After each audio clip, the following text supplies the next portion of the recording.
السلام عليكم ورحمة الله وبركاته. ازيكم عاملين ايه؟ النهاردة معانا حلقة توقعات جديدة ليوم 2/3 يوم السبت. قبل ما ابدأ الحلقة، مبروك للناس اللي كسبت.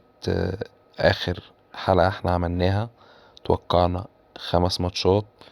الحمد لله ال5 كسبوا 5 من 5. الف مبروك للناس اللي بتثق فينا وبتدعمنا. والناس الجديدة ما تنسوش تعملوا لايك للفيديو واشتراك للقناة عشان توصل لكم التوقعات وتكونوا من الناس الفايزين، او الناس اللي بتتابعنا عشان تعرف استراتيجيتنا في تحليل الماتشات. عشان ما اطولش عليكم، خلينا نبدأ النهاردة في ماتشات يوم السبت. زي ما قلت هنبدأ بماتشات دوري ابطال افريقيا. الجولة الأخيرة، طبعا الجولة الأخيرة دي مهمة جدا لكل الفرق عشان تضمن الصعود والفرق اللي هتطلع وكده.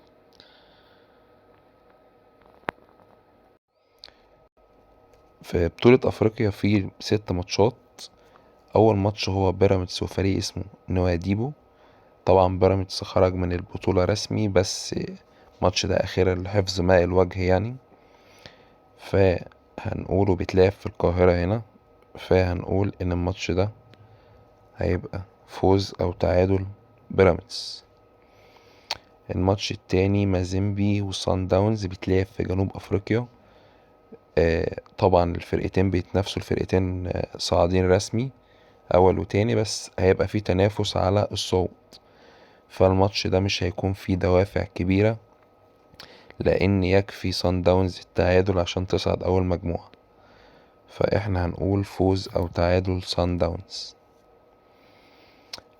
الماتش التالت سيمبا وفريق اسمه جالاكسي. الماتش ده مهم جدا، سيمبا لازم يكسبه عشان يصعد عن المجموعة بتاعته. والماتش الرابع نادي الوداد واسك ميموزا.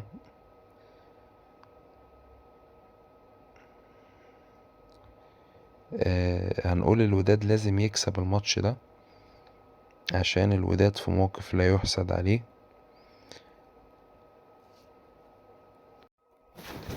هنقول فوز الوداد. الماتش هيتلعب في المغرب. بعد كده عندنا الترجي والهلال السوداني. الترجي يكفيه التعادل عشان يصعد تاني المجموعة. الهلال لازم يفوز على الترجي عشان يصعد تاني المجموعة. فأعتقد الماتش ده هيبقى مقفل جدا، وهنقول الماتش هيبقى فوز أو تعادل الترجي. الماتش الأخير اللي معانا هو النجم الساحلي وبيترو أتلتيكو. بيترو أتلتيكو صعد أول مجموعته رسمي، فهنقول والنجم الساحلي ما عندوش أي دوافع للفوز، فهنقول إن الماتش ده هيبقى فرصة مزدوجة، فوز أو تعادل بيترو أتلتيك.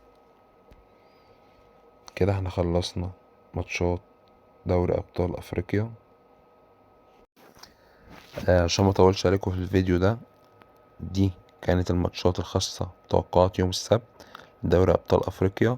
استنوا الجزء التاني لباقي ماتشات الدوريات الكبرى، سواء الدوري الإنجليزي أو الإيطالي أو الألماني أو الأسباني، في الحلقة اللي هتنزل بعد دي. بشكركم، متنسوش تعملوا اشتراك للقناة، والسلام عليكم ورحمة الله وبركاته.